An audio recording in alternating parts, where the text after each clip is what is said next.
बातों को दोस्तों के मुंह पे थोपने का जो प्रयास इनके द्वारा अतीत में किया जाता रहा है, उसी प्रकार की बातें उन्होंने अपने भाषण के दौरान भी कही।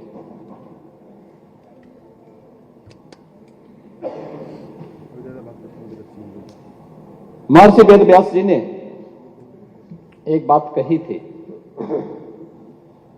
बहुत पहले, आज से 5000 वर्ष पहले। महर्षि वेदव्यास से कैसे ऋषि हुए भारत के,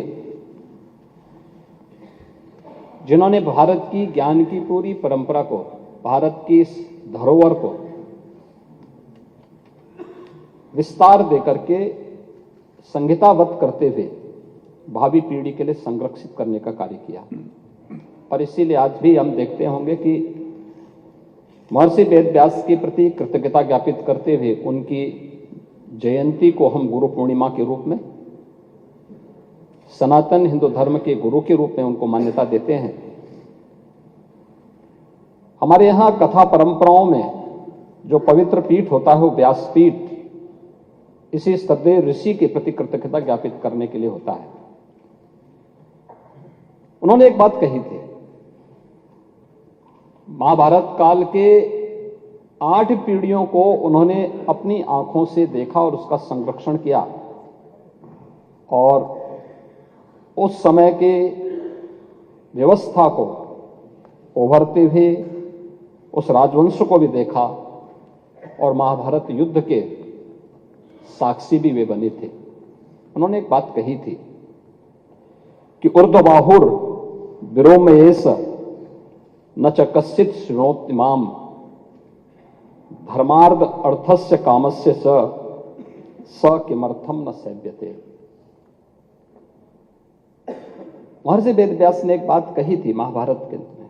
उन्होंने कहा, ये उनकी व्यथा थी कि मैं बाहें उठाकर लोगों को समझा रहा हूं कि धर्म से ही अर्थ और काम की प्राप्ति होती है, इसलिए क्यों नहीं धर्म के मार्ग पर चलते। पर कोई मेरी सुनता ही नहीं।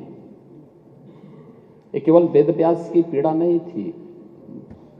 2014 के पहले पूरे देश की और 2017 के पहले पूरे उत्तर प्रदेश की भी यही पीड़ा थी।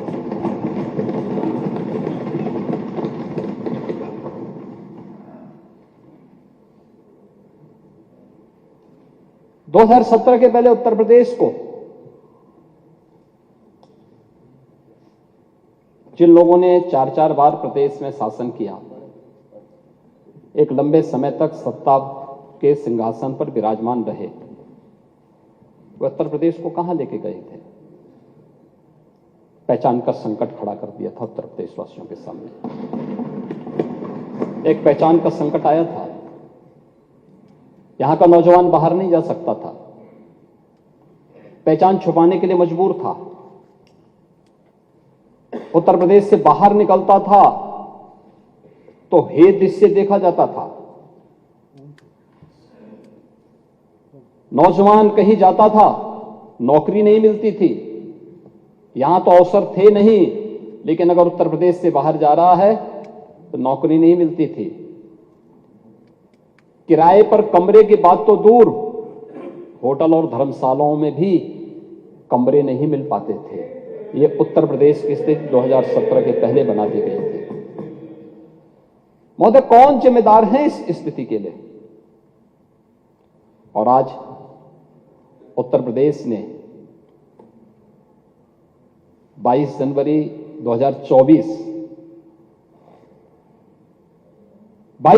2024 की घटना को भी देखा है। पूरा देश अभिभूत था। पूरी दुनिया के अंदर हर वह व्यक्ति जो सत्य का पक्षधर है, न्याय का पक्षधर है, वह अभिभूत था, गौरवान्वित था। हर सनातन धर्मावलंबी की आंखों में आंसू थे, हर्ष के, गौरव के, और अपनी कई पीढ़ियों को वह इस आयोजन में प्रत्यक्ष या अप्रत्यक्ष रूप से उसके साथ सहभागी बनकर के अपनी पीढ़ियों के प्रति कृतज्ञता ज्ञापित भी कर रहा था और तर्पण भी अर्पित कर रहा था।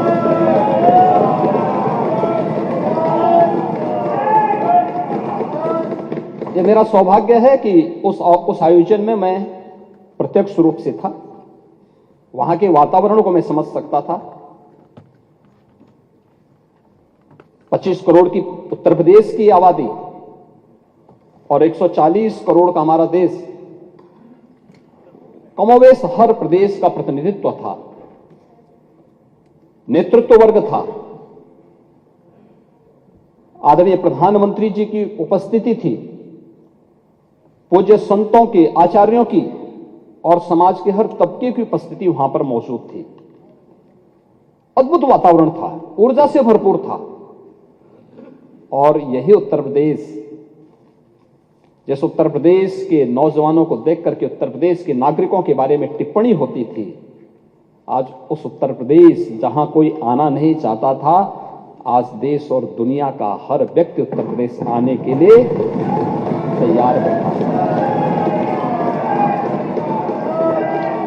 ये घटनाएं कैसे परिवर्तित करती हैं, और इसीलिए जब मैं इस सदन में मिला, पहले दिन जिस दिन दलीय नेताओं की बैठक थी, तो हर सदस्य के चेहरे पर एक आत्मसंतोष का भाव था। हो सकता है पार्टियां के अपने भेद हो सकते हैं, लेकिन मन में एक संतोष था कि जो हुआ है अयोध्या में अच्छा हुआ है।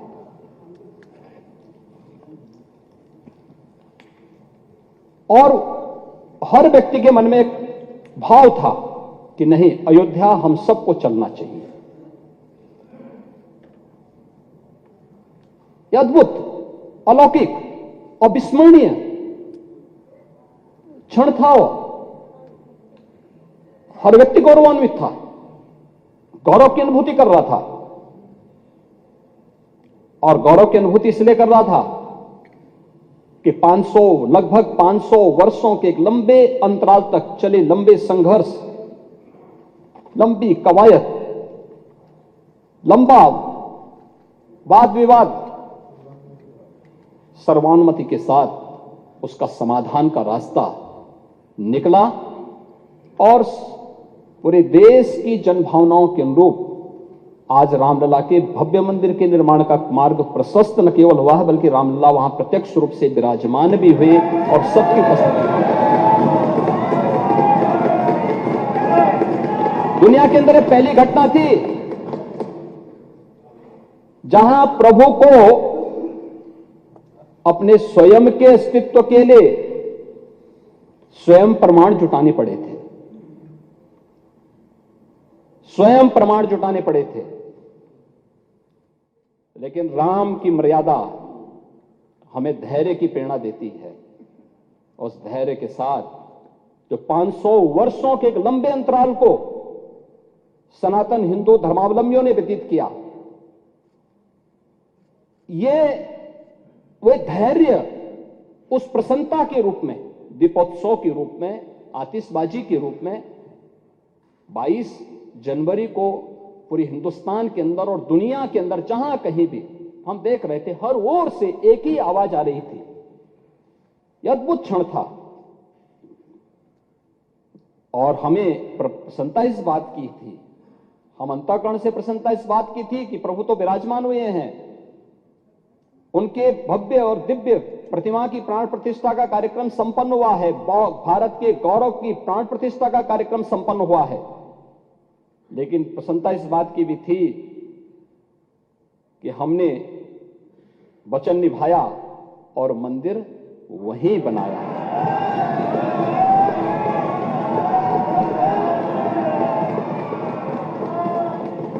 जो कहा सो किया, जो संकल्प लिया उसकी सिद्धि भी हुई।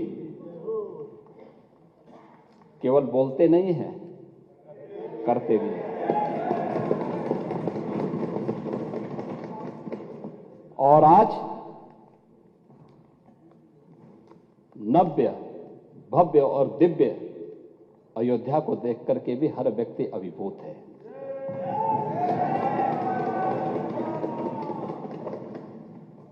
महोदय, कार्य बहुत पहले हो जाना चाहिए था।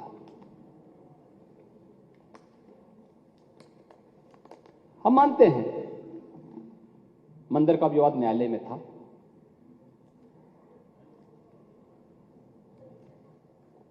लेकिन वहां की सड़कों को तो चौड़ा किया जा सकता था ना,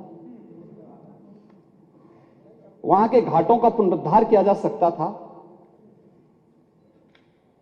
अयोध्या वासियों को बिजली की आपूर्ति की जा सकती थी,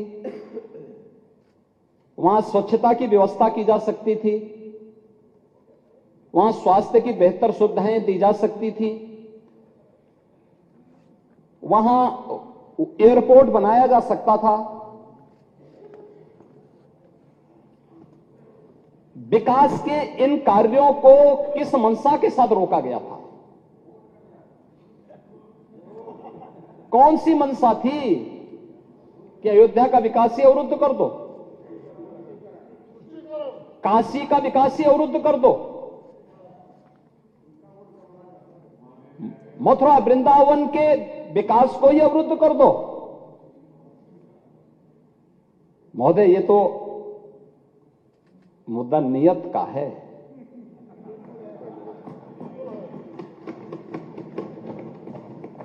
हमारी आस्था थी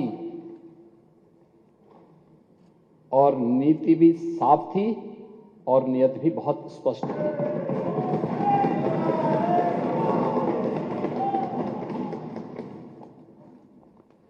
हमने बिना रुके, बिना डिगे, बिना झुके हम लोग अयोध्या भी गए, प्रदेश के हर जनपद में गए। अगर मैं अयोध्या और काशी गया हूं तो नोएडा और बिजनौर भी गया हूं। अयोध्या को इसलिए अभिषिक्त कर दिया गया था कि वोट बैंक कट जाएगा, और नोएडा और बिजनौर इसलिए लोग नहीं जाते थे कि वहां से जाने पे कुर्सी से उतर जाएंगे। हमने कहा इन चारों जगह तो जरूर जाएंगे, इसलिए भी जाएंगे कि भाई अयोध्या इसलिए जाएंगे, हमारी आस्था का स्थल है। और ये मेरा सौभाग्य है और मेरी सरकार का सौभाग्य है कि अयोध्या का भव्य दीपोत्सव जो आज राष्ट्रीय आयोजन बन चुका है, राष्ट्रीय उत्सव बन चुका है, उसको हमारी सरकार को शुरू करने का सौभाग्य प्राप्त हुआ। हम लोगों ने शुरू किया। आज वो एक नित नए प्रतिमान स्थापित कर रहा है। अयोध्या को उसकी एक पहचान दिलाई गई। अयोध्या भी हम लोग गए, कोई संकोच नहीं किया। लोग बोलते थे कि मामला, हमने कहा विवाद एक स्थल विशेष का होगा, न्यायालय में सुनवाई हो रही है, लेकिन अयोध्या का विकास और वहां की जनता को, वहां आने वाले श्रद्धालुओं को आप वंचित कैसे कर सकते हैं सुविधाओं से? हम लोग गए। नोएडा और बिजनौर के भी बारे में मुझे बताया गया कि मुख्यमंत्री नहीं जाते। मैंने कहा क्यों? कहा कि मुख्यमंत्री उतर जाते हैं। तो मैंने कहा जो कल होना है वो आज हो जाए, अच्छा है, लेकिन मैं जाऊंगा जरूर। मैं दोनों जगह भी गया। जब व्यक्ति स्वयं शाश्वत नहीं है तो फिर कुर्सी किसकी शाश्वत रहेगी? वो जरूर जाए, लेकिन जाऊंगा जरूर, क्योंकि नोएडा भी उत्तर प्रदेश का पार्ट है और बिजनौर भी उत्तर प्रदेश का पार्ट है। मैं जरूर जाऊंगा। लेकिन हम लोगों ने कोई भेद नहीं किया। लेकिन महोदय, अयोध्या नगरी को प्रतिबंधों और कर्फ्यू के दायरे में जरूर लाया गया था पिछली सरकारों के समय। सदियों तक अयोध्या कुत्सित मंशा के लिए अभिषिक्त थी, एक सुनियोजित तिरस्कार भी झेलती रही। लोक आस्था और जनभावनाओं के साथ ऐसा खिलवाड़ संभवतः दूसरी जगह देखने को नहीं मिला होगा। अयोध्या के साथ अन्याय हुआ, और महोदय जब मैं अन्याय की बात करता हूं तो हमें 5000 वर्ष पुरानी बात भी याद आने लगती है। उस समय पांडवों के साथ भी अन्याय हुआ था, और उस समय कृष्ण गए थे कौरवों के पास। उन्होंने भी कहा था उन्होंने कहा था, बस दे दो केवल 5 ग्राम, रखो अपनी धरती तमाम। हम वही खुशी से खाएंगे, परिजन पर हंसी न उठाएंगे। लेकिन दुर्योधन वह भी दे न सका, आशीष समाज की ले न सका। यहां तक कि उसने भी भगवान श्री कृष्ण को बंधक बनाने का कुत्सित प्रयास किया। उल्टे हरि को बांधने चला, जो था साध्य साधने चला। यही तो हुआ था। यही तो हुआ था अयोध्या के साथ, और यही हुआ काशी के साथ, और यही हुआ था मथुरा के साथ भी। हमने यही तो कहा, उस समय 5 गांव मांगे थे। भाई भगवान कृष्ण ने तो पहले कहा, जब वो समझौता कराने के लिए गए थे, महाभारत का युद्ध टालने के लिए गए थे, कि भी देना हो तो आधा दो, लेकिन इसमें भी यदि बाधा है तो दे दो केवल 5 ग्राम। लेकिन वो 5 गांव, लेकिन यहां तो ये समाज सैकड़ों वर्षों से यहां की आस्था केवल 3 के लिए बात कर रही है। 3 के लिए।